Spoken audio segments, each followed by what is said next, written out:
Aim right, achieve big at KR Mangalam University. प्रदेश में योगी जी का राज है, सब सवाल पूछे और खास तौर पर विपक्ष शिवम त्यागी जी वो ये पूछ रहा है कि आपको सबके नाम क्यों जानने हैं और सबके नाम जानकर आप करना क्या चाहते हैं। आप सांप्रदायिक भावना के साथ सरकार चलाते हैं। देखिए मीनाक्षी जी, सबसे पहले तो मैं हाथ जोड़कर भगवान को और अपने पूर्वजों को धन्यवाद कहूंगा कि मुझे तो एटलीस्ट नाम बदल के यहां आने की जरूरत नहीं पड़ी। आपने जो मेरा नाम लिया उसी से नाम मैं खुश भी हूं, संतुष्ट भी हूं और मुझे अच्छा लग रहा है, मेरा नाम वही है। अब किसको बदलने की दिक्कत है और क्यों है वो जाने। अब आगे आता हूं। जहां तक बात आपने कहा कि नाम जानने की आवश्यकता क्या है, ये सरकार को या फिर उत्तर प्रदेश में या फिर कहीं पर भी नहीं, ऐसा नहीं है भाई। Food safety and standard act FSSAI 2006 के तहत कानून है कि इस देश में कोई भी अगर कहीं पर भी खान पान से संबंधित रेस्टोरेंट से लेकर कोई भी जगह लगाता है तो उसको अपना नाम, अपना व्हाट्सएप नंबर, उसकी सारी जितनी भी डिटेल्स हैं वो वहां पर डालनी पड़ेंगी। ये मैंने नहीं बनाया, 2006 में हम नहीं थे। 2006 में अगर मैं बात करूं केंद्र में तो कांग्रेस की सरकार थी, यूपीए की सरकार थी। 2006 में अगर उत्तर प्रदेश की बात करूं तो मुलायम सिंह यादव थे। 2008 में उसको एग्जीक्यूट किया गया। इसके अलावा अगर मैं बात करूं आईपीसी के तहत भी ये गुनाह है। अगर आप अपना नाम छुपाकर कुछ भी इस तरह का कारोबार करते हैं, गुनाह है। सेक्शन में आपको 50,000 से लेकर 10 लाख रुपए तक की जो है जुर्माना हो सकता है और 5 साल से 10 साल तक की सजा हो सकती है। 3 अलग अलग जगहों पर आपकी जो ये चीजें हैं इनको गलत साबित करता है कानून। ये तो इसका हो गया लीगल पहलू। अब इसका दूसरा पहलू है धार्मिक।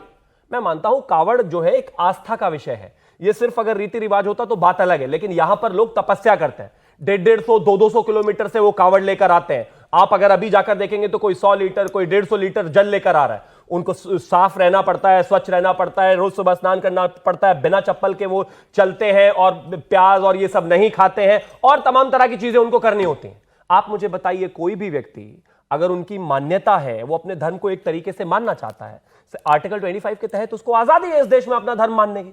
तो किसी को अपना नाम छुपाकर उसको कुछ खिलाने की आवश्यकता नहीं है भाई। अब्दुल को अब्दुल रहने दीजिए, कोई आवश्यकता नहीं है। कौन कह रहा है कि उसको दुकान ना खोले, लेकिन अपना जो ओरिजिनल उसका नाम है उस नाम के तहत वहां पर दुकान हो, और ये कानून भी कहता है और आजादी भी कहती है। ठीक, मौलाना साजिद रशीदी जी, नाम बदलने की आवश्यकता क्या है? कोई अगर अब्दुल है तो अब्दुल बन के ही अपनी दुकान पर सामान बेचे ना, उसे अमित बनने की आवश्यकता क्या है? नहीं, देखिए, जैसे अभी शिवम त्यागी ने बताया कि इस पर एक कानून है और कानून के हिसाब से ही सब काम होना भी चाहिए, इसमें कोई दो राय नहीं है।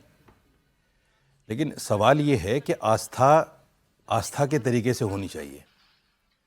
हमारे साल में 1 महीने के रोज़े आते हैं।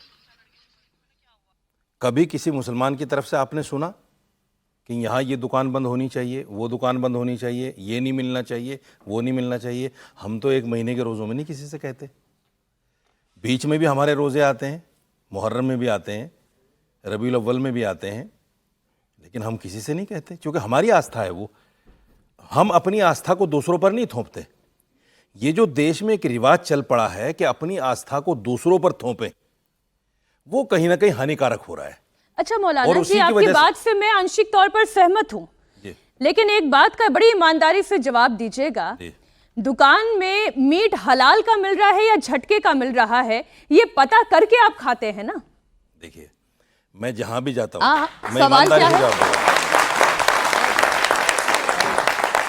मैं ईमानदारी से ही जवाब दे रहा हूं।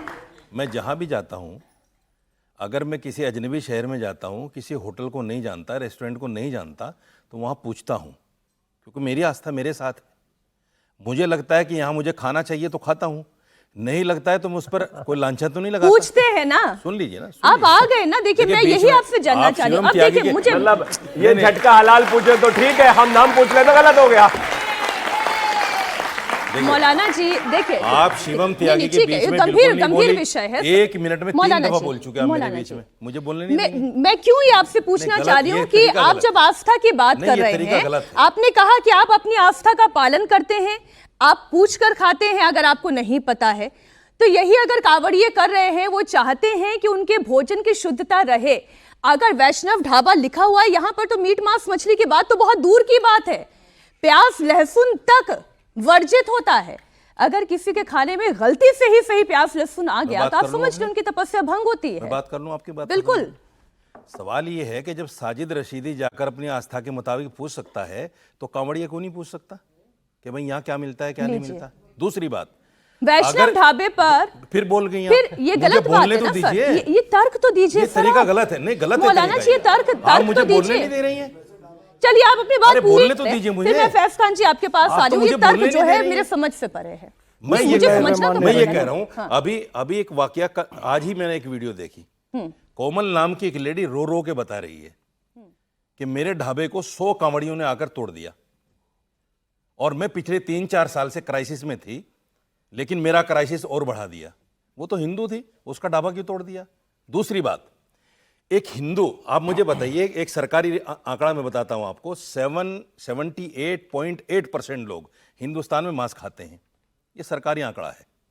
और मुसलमान कितना है यहाँ? 2011 की जनगणना के मुताबिक 14 पॉइंट कुछ है। 14.2। अगर 20 भी मान लें, 25 भी मान लें, तो बाकी कौन लोग हैं?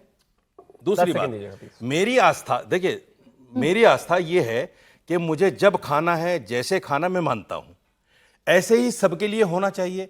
एक मजे की बात बताता हूं आपको, ये जो जितने लोग मीट खाते हैं हिंदू, सपोज कीजिए एक ढाबे का मालिक हिंदू है और वो रात में उन्हीं बर्तनों में मीट मछली बना के खाता है अपने लिए और उन्हीं बर्तनों में सुबह परोस देता है आपको, क्या करेंगे आप? 10 सेकंड।